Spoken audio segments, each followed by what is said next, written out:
Good morning, dear students. Let's begin our chemistry class. Today, in continuation with NCRT, chapter number 3, Fiber to Fabric, we are starting with this chapter. This chapter is very important, so I want all of you to put today's date on this chapter, and we are starting with this now.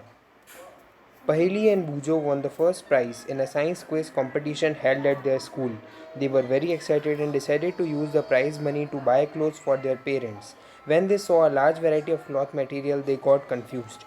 The shopkeeper explained that some of the clothes of fibers were cotton and some were synthetic. Now they had went to buy some clothes for their parents, and when shopkeeper said that some of them are made from natural fibers and some of them are synthetic fiber, they were still confused. He also had woolen mufflers and shawls. There were many silk saris as well. Bahili and Bujo felt very excited. They touched and felt these different fabrics. Finally, they bought a woolen muffler and a cotton sari. After their visit to cloth shop, Bahili and Bujo began to notice various fabrics in their surroundings. So when they went to that cloth shop, they saw various other types of fabrics that were there. They found that bed sheet, blanket, curtain, tablecloth, towel and dusters were made from different kinds of fabrics. Even their school bags and the gunny bags were made from same kind of fabric. They tried to identify these fabrics as cotton, wool, silk or synthetic. Now, can you also identify some of the fabrics? So yes, we can identify. Now first let us see the definition of fiber and fabric, and then we will continue our chapter. Now students, you see over here the fiber are the thin strands of threads that we see are made up of more thinner strands. These are called fibers. Now fiber you cannot see with your naked eye because it is very thin actually. And fabric is the cluster of several fibers that we wear. Every cloth is a fabric. Now variety in fabrics. Now let's see first activity 1. Visit a nearby tailoring shop, collect cuttings of fabric left over after stitching. Feel and touch each piece of fabric and now try to label some of the fabrics as cotton, silk, wool or synthetic after asking for help from the tailor. Now you can feel them on their texture. When we touch them, we see that the different type of fabrics have different textures and hence their name. Do you wonder what these different fabrics are made up of? When you look at any fabric, it seems a continuous piece. Now look at it closely. What do you notice? So when we notice, we see a crisscross view of various fibers together. And that is why we see that the cluster of fibers is a fabric. Now the next activity that we see is select a piece of cotton fabric you labeled in activity 1 and now try to find loose thread or yarn. Now a yarn is actually loose thread at one of the edges and pull it out. If no loose yarns are visible, you can gently pull one out with a pin or a needle. Now you can take out one of the thread from here. We find that the fabric is made up of yarns arranged together. And what are these yarns made up of? So these are yarns are made up of fibers. The fiber is a single unit and these are further clustered into to form a yarn. Many yarns cluster together to form the fabric. That is the what main difference that we need to understand. Now let's see fiber. Now this is the main topic which we have to discuss. For that, let's study activity number 3. Take out a yarn from a piece of cotton fabric. Place this piece of yarn on the table. Now press one end of the yarn with your thumb. Scratch the other end of the yarn along its length with your nail as shown. When you scratch the thread with your nail, do you find that at this end the yarn splits up into thin strands? So yes, it will definitely happen because I have already told that the yarn is also the cluster of many fibers. So you will see many fibers in that when you scrub it. You might have observed something similar when you try to thread a needle.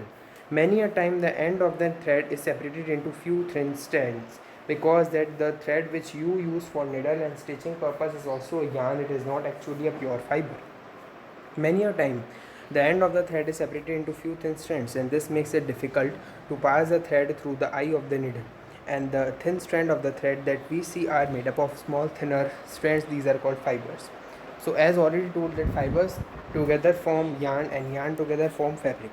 Fabrics are made up of yarns and yarns are further made up of fibers. Now where do these fibers come from? So there are sources of fibers. First is the natural source and second is the artificial source. The fibers of some fabrics such as cotton, jute, silk and wool are obtained from plants and animals. So these are called natural fibers. Cotton and jute are examples of fibers obtained from the plants and wool and silk fibers are obtained from animals. Wool is obtained from the fleece of sheep or goat, which we see, and it is also obtained from the hair of rabbits and yak and camels. Silk fiber is drawn from the cocoon of silkworm. Now let's understand it in detail. Now you can see among natural fibers, the animal fibers which we obtain are from animals, and these are commonly called wool and silk. And wool is obtained from the sheep, goat, yak, camel, llama, alpaca, etc. And silk is obtained from silkworm. Now the common sources for wool are sheep, goat, yak, camel, llama, alpaca, and the source for silk is silkworm. For thousands of years, several natural fibers were the only ones available for making fabrics. In the last 100 years or so, fibers are also made from chemical substances which are not obtained from plants or animal sources, and these are called synthetic fibers. Some examples which we'll be studying further are polyester, nylon, and acrylic. So these are the synthetic fibers. We already saw what are natural fiber and synthetic fiber. Synthetic fiber are newly developed fibers which are not obtained from the plants and animals. Now see this box. Bujo has seen in museums items like one shown here. These are worn by warriors. He wants to know if these are made up of some kind of fibers. So actually these are not made from fibers, these are actually the metal strands which are combined together to form these type of things. So we cannot say because it is used for the protection purposes. Now we will discuss some of the plant fibers which are very important. Now let's discuss first about cotton. Have you ever made wigs for oil lamps? What do you use for making these wigs? Wigs are actually the small cotton like things which we use for lighting up diyas and all. The cotton wool is also used for filling mattresses, quilts or pillows. Now take some cotton wool, pull it apart and look at its edges. What do you observe? When we see, these are still made up of small thin strands that you see are made up of cotton fibers. Where does this cotton wool come from? It is grown in fields. Cotton plants are usually grown at places having black soil and warm climate. This is very important because it is the main important heading for this cotton, that these are grown in black soil and warm climate. Can you name some states of our country where the cotton is grown? So the states where the black soil is available along with a warm and humid climate, the cotton balls grow over there, and these are mainly occupying the middle India.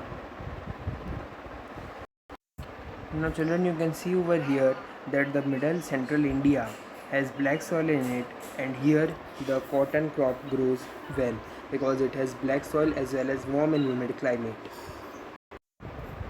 The fruits of the cotton plant, that is the cotton balls. Now these are actually cotton balls which are about a size of a lemon. After maturing, the balls burst open and the seeds covered with the cotton fibers can be seen. Have you ever seen a cotton field that is ready for picking? It looks like a field covered with snow because the cotton balls are ready to burst and the cotton is about to come out. From these cotton balls, cotton fiber is usually picked by hand.